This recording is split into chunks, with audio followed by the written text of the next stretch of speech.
lagi bersama kami pada podcast Suara Watska episode 30. Bersama saya Putri Ananta dan rekan saya Brian. Nah, kali ini kita sudah kedatangan tamu yaitu Bapak Pasher. Bagaimana kabarnya hari ini, Bapak? Baik. Mungkin Bapak bisa memperkenalkan diri lebih lanjut agar teman-teman di rumah tahu. Oke. Terima kasih ya atas kesempatan yang sudah diberikan untuk hadir di sini ya. Perkenalkan, saya Nyoman Pasek. Aslinya Karangasem ya.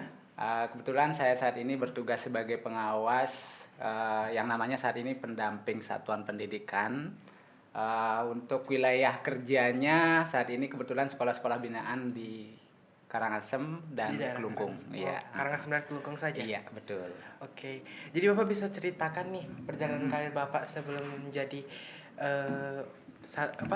pendamping satuan pendidikan ini. Oke. Jadi Bapak tuh salah satu, sebenarnya awalnya itu adalah seorang guru fisika di salah satu sekolah di Kabupaten Karangasem namanya SMA 2 Amlapura. Ya. Dan Pak juga dulu alumni di sana. Oh. Alumni sana, tamat langsung diangkat tahun 2003 kembali jadi guru, dan sepanjang masa jadi guru dari tahun 2003 sampai 2024 terakhir kemarin kebetulan diberikan kesempatan setelah melalui proses pendidikan guru penggerak menjadi pendamping satuan pendidikan. Jadi sejak 2024 baru setahun ya. Ya. Dan setahu kan tadi Bapak bilang dulunya guru fisika nih Pak. Betul. Dan saya dan rekan saya Putri ini tahu. Iya, dan penasaran juga tahu kalau Bapak ini pembuat aplikasi itu yang sudah banyak. Iya, benar banget. Dan kenapa bisa dari fisika dan bisa membuat aplikasi seperti itu? Oke, ceritanya memang sih cukup panjang sih ceritanya. Ya, awalnya memang tidak pernah mendapatkan pelajaran fisika baik dari sisi ketika jadi siswa maupun sudah kuliah. Tapi di satu sisi sebenarnya satu hal yang menyebabkan mulai itu karir itu muncul itu adalah di awalnya sejak jadi guru muncul kurikulum kurikulum KBK kalau tidak salah pada saat itu, dan Bapak adalah guru termuda di sana. Karena guru termuda kebetulan ada mata pelajaran yang namanya informatika. Nah dari sanalah Bapak memulai karir itu sebenarnya. Jadi dari sana diminta untuk ngajar informatika. Jadi secara terpaksa dulu ya sebagai motivasi untuk belajar. Jadi dari sana mulainya. Kemudian dapat kesempatan 2005, 2006, 2007, 2008 itu ada lomba-lomba multimedia pembelajaran. Jadi pada saat itu Bapak mencoba karena Pak kan ngajar fisika, banyak ilmu di dalam fisika itu yang sifatnya abstrak. Bagaimana memvisualisasikan hal yang abstrak dengan kemampuan sedikit logika matematika Bapak kembangkan dari belajar komputer saat itu. Belajar komputer dari awalnya flash, kemudian flash sampai terakhir itu flash sampai membuat virtual, dan syukur sejak 2026 dapat perunggu, 2007 perunggu, 2008 Mas. Jadi itu di lomba multimedia tingkat nasional. Jadi itu mengawalinya dari sana. Selama Bapak mengembangkan IT atau aplikasi yang Bapak bikin itu ada kesulitan nggak sih Pak? Jadi intinya gini, kalau saya itu sifatnya gimana ya, motivasinya itu adalah untuk belajar untuk membantu pekerjaan. Oh gitu. Ya, jadi motivasi pertama itu waktu itu kan motivasinya tinggi untuk membuat visualisasi hal-hal yang abstrak di dalam fisika untuk pembelajaran. Jadi itu sih sebenarnya motivasi awalnya. Kemudian ceritanya setelah dapat emas ini, nah guru-guru yang mendapatkan juara emas tingkat nasional itu ada kegiatan di direktorat itu dilibatkan. Kebetulan pada saat itu mulai e-learning. Ceritanya e-learning, jadi melatih untuk guru-guru sekolah memanfaatkan IT itu dalam pembelajaran dalam bentuk e-learning. Kebetulan kita diminta sebagai fasilitator. Nah sejak saat itulah mulai aktif di direktorat. Nah kemudian ceritanya Bapak mulai tahun berapa ya, lupa saya, 2009 kalau tidak salah, Bapak mulai di sekolah dipercaya untuk membantu kepala sekolah di staf kurikulum. Nah sejak saat itu Bapak melihat nih situasinya, waktu itu kan Banyak pengalaman nih, terutama dalam ngumpulin nilai, mengolah nilai menjadi raport. Nah itu dari sana awalnya, sehingga Pak termotivasi untuk membuat sebuah sistem untuk membantu pekerjaan, mempermudah pekerjaan dari sisi guru, wali kelas dalam mengolah nilai. Itu Nah, nama aplikasinya apa, Pak? waktu awal itu masih pakai Excel, raport juga namanya, membentuk raport ya, raport Excel. Nah kemudian lambat laun karena ini sudah terlalu besar, berat, Bapak ngembangkan yang belajar nih, mulai dari belajar membuat versi web. Ya, jadi versi web. Nah, mulai saat itulah sebenarnya e-raport muncul. Ya, jadi buat versi webnya awalnya memang untuk sekolahan. Tapi karena Bapak banyak terlibat juga di direktorat dan Bapak juga banyak sebagai tim juga relawan di Dapodik, tahu sedikit tentang database-nya Dapodik yang sebelumnya dari PAS juga, Pak juga sudah mengembangkan waktu itu versi webnya. Satu-satunya sekolah di Bali mungkin di Karangasem, pada saat paket aplikasi sekolah itu kita sudah layanannya SMS Gateway. Nilai siswa dan seterusnya itu sudah terkirim ke orang tua, kehadiran dan seterusnya. Dari sanalah Pak direct. Ya, nah akhirnya dilibatkan di direktorat. Nah direktorat juga mengembangkan aplikasi e-raport gitu.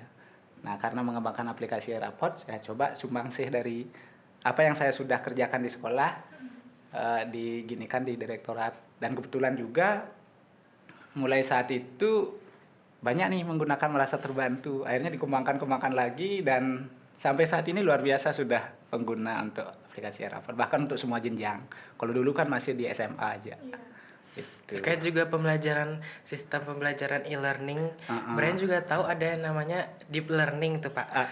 Brian pengen tahu nih, apa sih itu tentang deep learning itu ya, Pak? Jadi ini sebenarnya kalau deep learning ini kan sebenarnya yang baru diluncurkan sekarang nih, yang oleh Pak Menteri yang baru. Yang sebelumnya sebenarnya konsep itu udah dari lama, hanya sekarang lebih ditekankan. Deep learning itu sebenarnya pembelajaran mendalam. Nah kondisi sebenarnya terkait dengan pembelajaran mendalam itu sebenarnya kalau apalagi di SMK itu udah terlaksana, apalagi dengan sistem pembelajaran TEFA lah gini. Intinya gini, ini adalah sebuah pendekatan di dalam pembelajaran, bagaimana pembelajarannya itu memuliakan. Ya, yang memuliakan, ini sebuah pendekatan yang memuliakan. Maksudnya gini, kita saling menghargai, guru menghargai siswa, siswa menghargai guru, guru dan siswa bersama-sama juga menghargai ilmu yang dipelajari. Nah, kemudian di dalam proses pembelajaran yang memuliakan ini tentunya ada harapannya. Jadi pembelajaran yang berkesadaran, bermakna, dan menggembirakan. Jadi sadar siswa itu belajar apa, untuk apa, dan apa manfaatnya. Sehingga tuntutannya di sana agar lebih bermakna, pembelajarannya harus kontekstual. Dan mampu siswa mengaplikasikannya dari pembelajaran itu. Tentunya prinsip menyenangkan ini juga kalau sudah siswa merasa nyaman belajar, tentang pasti seneng kan. Kadang-kadang kalau udah diberikan pekerjaan menyelesaikan, oh masih sedikit waktunya, tunggu dulu sampai selesaikan. Itu harapannya seperti itu. Sehingga dengan konsep pembelajaran yang dengan prinsip 3 tadi, harapannya siswa bukan hanya memahami, tapi mampu mengaplikasikan dan mampu merefleksi diri untuk bisa dikembangkan lebih jauh. Jadi itu sih sebenarnya prinsip utama dari deep learning ini. Karena sekarang kan arahnya itu mana? Arahnya itu adalah untuk pencapaian 8 dimensi lulusan. Yang kemarin 6 dimensi profil pelajar Pancasila. Sekarang dikembangkan jadi 8. Itu sebenarnya tinggal menambah, ada 1 kesehatan dan 1 lagi untuk kolaborasi. Kalau dulu gotong royong itu ada komunikasi dan kolaborasinya dikeluarkan jadi 2. Jadi 8 dimensi sekarang. Selama Bapak mengembangkan IT itu Bapak belajar secara mandiri atau gimana? Otodidak, memang mandiri. Ya, otodidak. Nah. Itu sulit gak sih Pak?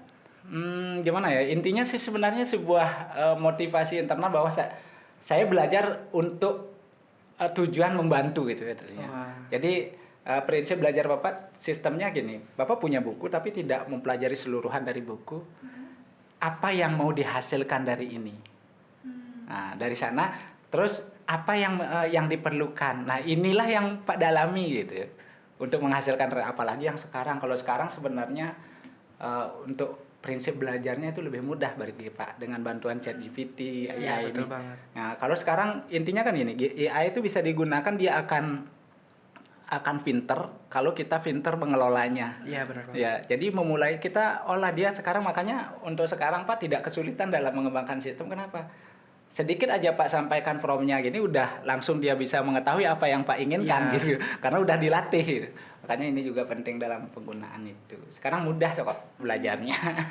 Terus gimana tanggapan Bapak dengan terhadap siswa-siswa yang mungkin malah menyalahgunakan AI itu untuk mencontek atau gimana? Ya, jadi ini memang kita tidak bisa pungkiri bahwa bagaimanapun gininya, hebatnya dari teknologi itu tetap manusia itu lebih hebat. Iya. Kemudian yang kedua terkait dengan masalah penyalahgunaan, ini terutama di dalam pembelajaran ya. Iya. Kenapa sih? Sebenarnya intinya gini, terjadinya itu contoh misalnya di dalam pembelajaran yang paling banyak disalahgunakan adalah sekarang siswa diberikan soal, tinggal gini jawaban udah dapat, langsung akan dapat itu. jawabannya. Karena apa? Sebenarnya ini yang pertanyaan Dek tadi. Pembelajaran tidak bermakna, pembelajaran tidak berkesadaran. Jadi anak-anak tujuan utamanya dia hanya ingin ngejar nilai gitu. Oh iya, benar Pak. Karena artinya targetnya itu ke sana, bukan untuk dia bisa membantu hidupnya nanti Dan dengan juga belajar itu. mengamalkan Mengamalkan itu. Kalau dia udah targetnya ke sana, pasti dia akan mengupayakan berbagai cara bagaimana asal nilainya bagus gitu. Iya, betul banget. Ya, bukan mencari ilmunya itu agar bermanfaat untuk kebutuhan kita gitu. Kalau Pak kemarin sistem belajarnya itu, sehingga tidak akan tergiur dengan begitu canggih, ada banyak trik dan gini untuk menyelesaikan, tidak tergiur dengan itu, tapi apa yang menjadi kebutuhan itu. Nah, jadi intinya ada di sana sih sebenarnya, masuk lagi ke deep learning tadi. Makanya ini penting, kenapa deep learning sekarang digaungkan untuk diginikan agar pembelajaran bermakna, berkesadaran dan menggembirakan. Berarti juga deep learning tuh termasuk tips juga untuk para guru-guru yang membantu siswa itu dengan cara 3 itu tadi apa ya? Iya, betul. Jadi ini adalah sebenarnya strategi pendekatan pembelajaran yang memang diharapkan agar benar-benar pembelajaran itu bermakna. Bukan hanya mengejar nilai. Jadi apa yang dia pelajari, sadar siswa itu belajar ini untuk apa? Manfaatnya untuk apa? Jadi siswa senang akan pelajarinya, dan kontekstualnya apa nanti manfaatnya gitu. Jadi itu harapannya, dan ini tentunya gurunya nanti dituntut untuk kreatif. Ya, tuntutan ini kreatif, dia bagaimana mengaktualisasi, mengkontekstualisasi materi-materi itu agar lebih nyata dengan kehidupan anak-anak gitu. Bukan hanya nyalin dari buku tekstual gitu. Bapak kan Bapak jadi pendamping satuan pendidikan. Itu sejak dari kapan sih, Pak? Ini sejak 2024. 2024. Kebetulan juga mungkin ini satu angkatan dengan pendamping satuan pendidikan sekolah ini, ya Bu Irati kalau tidak salah ya. Jadi satu angkatan kita di sana yang kemarin diangkat 2024. Ya baru setahun. Jadi Brian juga pengen tahu nih Pak, kan Bapak udah membuat aplikasi yang benar-benar mendunia banget dan dipakai para guru nih. Kira-kira ada nggak sih orang atau salah satu tokoh yang bikin Bapak termotivasi olehnya? Gimana ya, kalau di awal kemarin sebenarnya kalau dari sisi dalam pengembangan itu Pak tidak mengadopsi dari sisi tokoh. Tapi intinya itu adalah untuk membantu pekerjaan, itu sih gininya. Tapi kalau Pak belajar fisikanya memang mengidolakan sebuah tokoh untuk gini. Kalau di fisika kemarin Pak kenapa menekuni fisika, banyak juga dari tokoh, salah satunya Pak Yohanes Surya, bagaimana dia mengajar dengan teknik yang begitu menyenangkan, tidak begitu sulitnya fisika tapi mudah untuk dicerna. Nah itu Pak punya idola, karena kebetulan pada saat Pak waktu SMA ketemu nih pertama kali dengan beliau, yang waktu Pak pernah juga ikut lomba Olimpiade Fisika tapi tidak pernah lolos. Nah, tapi paling tidak di sana ada motivasi intrinsik, oh saya mau belajar mengembangkan fisika lagi. Ya itu. Bapak kan tadi bilang harus mempunyai ide atau kreatif gitu untuk mengajar. Mungkin Bapak punya tips agar guru-guru bisa mencontoh bagaimana cara mengajar yang. Jadi kalau ya intinya yang tadi sih sebenarnya ini kan sebenarnya prinsip yang lama sudah ya. Kalau Pak mengajar itu artinya kita mengupayakan membawanya ke dalam kehidupan sehari-hari. Dan kalau Pak dulu juga ngajarnya fisika, contoh misalnya ketika kita belajar tentang usaha, kita kaitkan dengan kehidupan kita. Ya. Apakah Anda sudah melakukan usaha? Kapan Anda katakan melakukan usaha?